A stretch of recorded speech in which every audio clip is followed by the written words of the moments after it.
Pengertian kalimat efektif.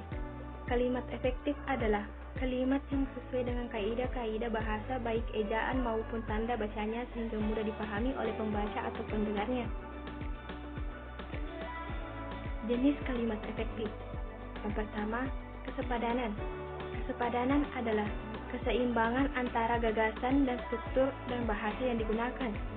Ciri-ciri kesepadanan suatu kalimat adalah memiliki subjek predikat yang jelas, tidak terdapat subjek yang ganda, kalimat penghubung intrakalimat tidak dipakai pada kalimat tunggal, predikat kalimat tidak didahului oleh kata. Contoh, penyusunan laporan itu saya dibantu oleh para dosen, itu dikatakan salah. Dalam penyusun laporan itu saya dibantu oleh para dosen, itu dikatakan benar.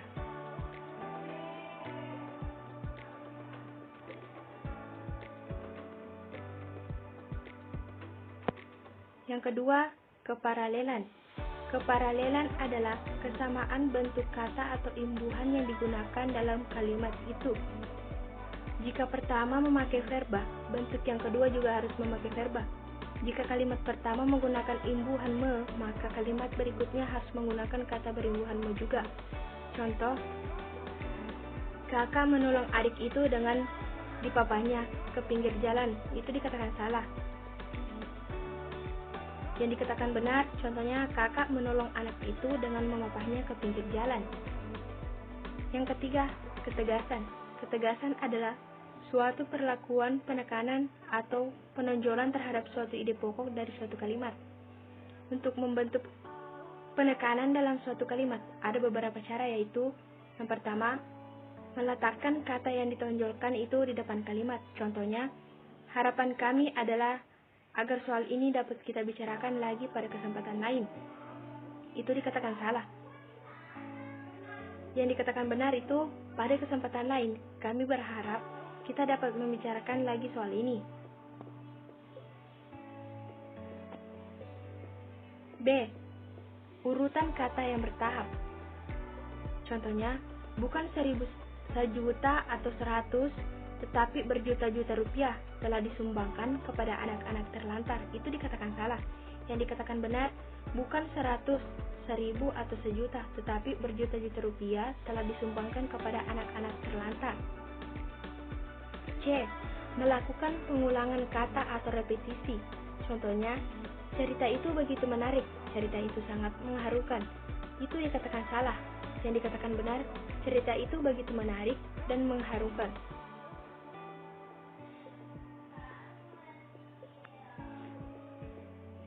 Melakukan pertentangan terhadap ide yang ditonjolkan. Contoh, anak itu bodoh tetapi pintar. Mempergunakan partikel penekanan atau penegasan seperti lah, pun, dan ka. Contohnya, dapatkah mereka mengerti maksud perkataanku?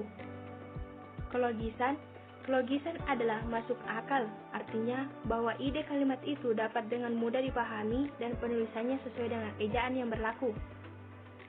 Contohnya, untuk mempersingkat waktu, kami teruskan acara ini. Itu dikatakan salah. Yang dikatakan benar itu, untuk menghemat waktu, kami teruskan acara ini.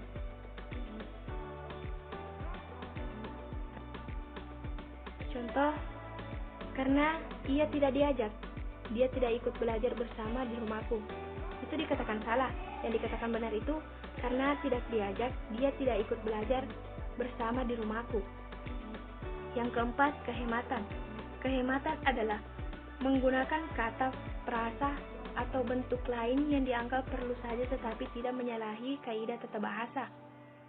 Yang harus diperhatikan dalam penghematan kata ada 4. Yang pertama, menghilangkan pengulangan subjek. Yang kedua, menghindari penggunaan superordinat pada hiponimi kata. Yang ketiga, menghindari sinonim dalam satu kalimat. Yang keempat, tidak menanjamakan kata-kata yang berbentuk jamak. Yang kelima, kecermatan. Kecermatan adalah tidak menimbulkan tafsiran ganda dan tepat dalam pilihan kata. Contoh, mahasiswa dari perguruan tinggi yang terkenal itu menerima beasiswa. Itu dikatakan salah. Yang dikatakan benar itu, Mahasiswa dari perguruan tinggi terkenal itu menerima beasiswa. Yang keenam, kepaduan. Kepaduan adalah menggunakan paduan kata supaya informasi yang disampaikannya tidak terpecah-pecah. Contohnya, kita harus dapat mengembalikan kepada kepribadian kita orang-orang kota yang terlanjur meninggalkan rasa kemanusiaan itu. Itu dikatakan salah. Yang dikatakan benar itu kita harus mengembalikan kepribadian orang-orang kota yang sudah meninggalkan rasa kemanusiaan. Struktur kalimat periodik. Kalimat pada kalimat umum, unsur-unsur yang dikemukakan cenderung unsur intinya, tetapi kalau pada kalimat periodik sebaliknya, yaitu unsur-unsur tambahan yang terlebih dahulu dikemukakan kemudian muncul bagian intinya. Hal ini dilakukan untuk menarik perhatian para pembaca atau pembicara terhadap pendengarannya. Misalnya, oleh mahasiswa kemarin jenazah yang busuk itu dikuburkan. Objek, keterangan, subjek, predikat. Ciri-ciri kalimat efektif. Pertama, kesatuan atau entity. Contohnya, kepada para mahasiswa diharapkan mendaftarkan diri di sekretariat. Kalimat ini tidak jelas subjeknya, sehingga diperbaiki menjadi para mahasiswa diharapkan mendaftarkan diri di sekretariat. Yang kedua, kehematan atau hegemoni. Kehematan adalah adanya hubungan jumlah kata yang digunakan dengan luasnya jangkauan makna yang diacu. Sebuah kalimat dikatakan hemat bukan karena jumlah katanya sedikit. Sebaliknya, dikatakan tidak hemat karena jumlah katanya terlalu banyak. Ada 3 bagian dalam kehematan. Yang pertama, mengulang subjek kalimat. Yang kedua, hiponim dihindarkan. Yang ketiga, pemakaian kata depan dari dan daripada. Yang ketiga, penekanan emphasis. Pemindahan letak frasa, pengulangan kata-kata yang sama.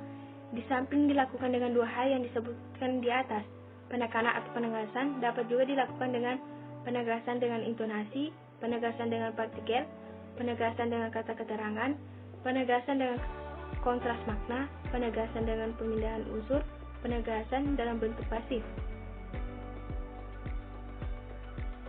Sekian dari saya. Wassalamualaikum warahmatullahi wabarakatuh.